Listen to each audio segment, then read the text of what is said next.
નમસ્કાર મિત્રો, સ્વાગત છે આપણી યુટ્યુબ ચેનલની અંદર। તો આજે આપણે દેશ અને દુનિયાના અને તાજા અને મહત્વ સમાચારની વાત કરવાના છીએ। તો સૌપ્રથમ સમાચારની વાત કરીએ કે અંબાલાલ પટેલની આગાહી। ગુજરાતના અનેક જિલ્લાઓમાં કમોસમી વરસાદ વરસ્યો હતો। હવામાન નિષ્ણાત અંબાલાલ પટેલને પણ રાજ્યમાં વરસી રહેલા કમોસમી વરસાદ અને માવઠાને લઈને આગાહી કરી રહ્યા છે અને અંબાલાલ પટેલે જણાવ્યા અનુસાર મુજબ માર્ચમાં હજુ પણ કમોસમી વરસાદ શક્યતા છે, જેમને રાજ્યમાં અનેક ભાગોમાં વરસાદ અને માવઠાની આગાહી કરી રહ્યા છે।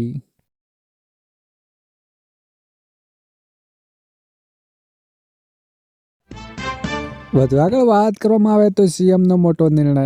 ગાંધીનગર મહાત્મા મંદિર ખાતે મુખ્યમંત્રી ભૂપેન્દ્ર પટેલની ઉપસ્થિતિમાં રાજ્યના વહીવટીતંત્રને વધુ આધુનિક અને નાગરિકો કેન્દ્રની બનાવીને ઉદ્દેશ્ય સાથે સુસંગમ ડિજિટલ ગુજરાત પહેલનો વિધિવત પ્રારંભ કરવામાં આવી રહ્યો છે। વડાપ્રધાન નરેન્દ્ર મોદીને વિકસિત ભારતના સંકલ્પને સાકાર કરવા અને નાગરિકોને સરકારી સેવાઓ લાઇનમાંથી ઓનલાઈન ઉપલબ્ધ કરવા માટે એક ક્રાંતિકારી કદમ માનવામાં આવી રહ્યો છે। વધુ આગળ વાત કરવામાં આવે તો ચૂંટણી કાર્ડ ધારકો માટે મોટો નિર્ણય। મહાનગરપાલિકા વિસ્તારમાં 1.10 કરોડથી વધુ મતદારો નોંધાયા છે, જેમાં પુરુષ અને મહિલા મતદારોની સંખ્યા નોંધપાત્ર છે। નગરપાલિકાના વિસ્તારોમાં પણ અંદાજે 33.99 લાખ મતદારો પોતાના મતાધિકારનો ઉપયોગ કરી શકશે તેવું જાણવા મળી રહ્યું છે। વધુ આગળ વાત કરવામાં આવે તો ગુજરાત સરકારનો મોટો નિર્ણય।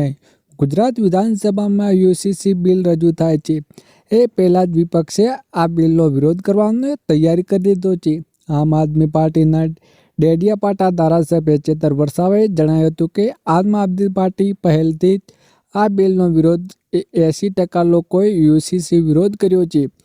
જોવા મળતા બિલની લવાઈ રહેલું તે આરોપ લગાવ્યો કે સરકારે વિગ્રહ માટે યુસીસી બિલ લઈને આવી રહી તેવું ચેતર વસાવાએ કહ્યું છે।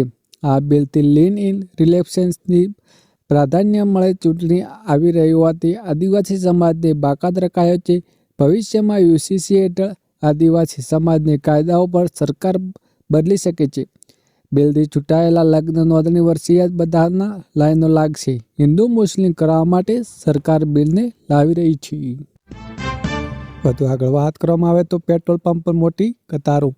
અમદાવાદ સહિત સમગ્ર ગુજરાતના છેલ્લા 24 કલાકથી પેટ્રોલ ડીઝલની અછત હોવાથી અફવાને જોર પકડ્યું છે। સોમવાર બપોરથી શરૂ થયેલી આ દોડધામ મંગળવારે વહેલી સવારે પણ યથાવત જોવા મળી રહી હતી।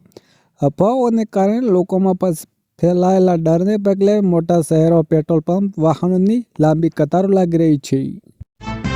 વધુ આગળ વાત કરવામાં આવે તો હવામાન વિભાગની આગાહી। વેસ્ટ ઇન્ડિઝ ટર્બન્સ અને સાયક્લોનિક સોલ્યુશન જેવી સિસ્ટમ સક્રિય થવા જઈ રહી છે, જેને કારણે ગુજરાતના વાતાવરણમાં પલટો આવ્યો છે, જેને લઈને મોડી રાતની અમદાવાદ, ગાંધીનગર, કચ્છ સહિત રાજ્યના અનેક વિસ્તારોમાં ભારે પવન ફૂંકાતા ધૂળની ડમરીઓ ઉડતી હતી। આ દરમિયાન હવામાન વિભાગે 3 કલાકનું નાઉકેસ્ટ જાહેર કર્યું છે, જેમાં અનેક જિલ્લાઓ રેડ એલર્ટ જાહેર કર્યા છે। વધુ આગળ વાત કરવામાં આવે તો ગુજરાતના ખેડૂતોને સારા સમાચાર સામે આવ્યા છે। ગુજરાતમાં છેલ્લા કેટલાક દિવસથી વાતાવરણમાં આવેલા અચાનક પલટા અને કમોસમી વરસાદને કારણે ખેતીના પાકને વ્યાપક નુકસાન થયું છે। આ પરિસ્થિતિ ગંભીરતા લેવા રાજ્ય કૃષિ મંત્રી જીતુ વાઘાણીએ ખેડૂતોના હિતમાં મહત્વનો નિર્ણય લેવો હતો છે। તેમણે રાજ્ય અસરગ્રસ્ત વિસ્તારોમાં પાકને ઘણું નુકસાનની તાત્કાલિક સર્વે કરવાનો આદેશ પણ આપવામાં આવ્યો છે। વધુ આગળ વાત કરવામાં આવે તો શું ગેસ સિલિન્ડર નથી મળતો? તો દેશભરના એલપીજી સિલિન્ડરની સ્થિતિ લઈને કેન્દ્ર સરકારે શુક્રવારે એક મહત્વપૂર્ણ અપડેટ જાહેર કર્યું છે, જેમાં પેટ્રોલિયમ સચિવ સુચેતા શર્માએ વર્તમાન સ્થિતિમાં ચિંતાજનક ગણાવી છે કે જોકે તેમણે સ્પષ્ટ કર્યું છે કે એલપીજી પુરવઠા સંપૂર્ણપણે સામાન્ય રીતે સરકારે નાગરિકોને ગ્રાહક કર્યો છે કે જ્યારે પણ શક્ય હોય ત્યારે હાઈસ્પીડ નેચરલ ગેસનો ઉપયોગ કરે છે, જેથી સિલિન્ડર પર વધુ ભારણ ઘટાડી શકાય છે। સૌથી અગત્યની વાત કરવામાં આવે તો ગુજરાતના ખેડૂતો ચિંતામાં। 28 ફેબ્રુઆરી ઇઝરાયલ અને અમેરિકા ઈરાન સંયુક્ત હવાઈ હુમલો કર્યો હતો, જેમાં 11 માર્ચે એટલે કે 12મા દિવસે પણ યુદ્ધ ચાલુ રહેતા ગુજરાત ખેડૂતોમાં જપો દેખાઈ રહ્યો છે। ઈરાને યુદ્ધને સામુદ્રિક દેશમાં એક પ્રકારની નાકાબંધી કરી અને પરિણામે Iraq, Kuwait, Bahrain, Saudi America, સંયુક્ત આરબ અમીરાત અને ઓમાન જેવા ખાડી દેશોમાં બંદરો અને જહાજો ક્રૂડ ઓઇલ, કાચું ખનિજ તેલ, નેચરલ ગેસ અને એલપીજી એનજી ઈરાનના અખાતના બહાર નીકળી શકતા નથી, પરંતુ ખેડૂતો કહે છે કે ચોમાસામાં જમીનને ખેડીને તૈયાર કરવાની સિઝન થોડા જ દિવસોમાં શરૂ થશે. તેમને ચિંતા છે કે પાસે ડીઝલ નથી તો કે જમીનો સમયસર તૈયાર કરી શકાતે નહીં.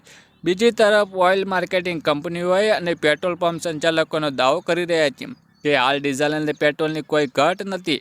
પેટ્રોલ પંપ સંચાલકો કહે છે કે ખેડૂતોએ ડીઝલ ખરીદવા પેટ્રોલ પંપ પર અચાનક એકસાથે લાઇન લગાવવાને ડીઝલનો હાજર સ્ટોક ખૂટી જતા થોડીવાર વેચાણ સ્ટપ થયું હતું, પરંતુ સોમવારે સ્થિતિ સામાન્ય થઈ ગઈ છે.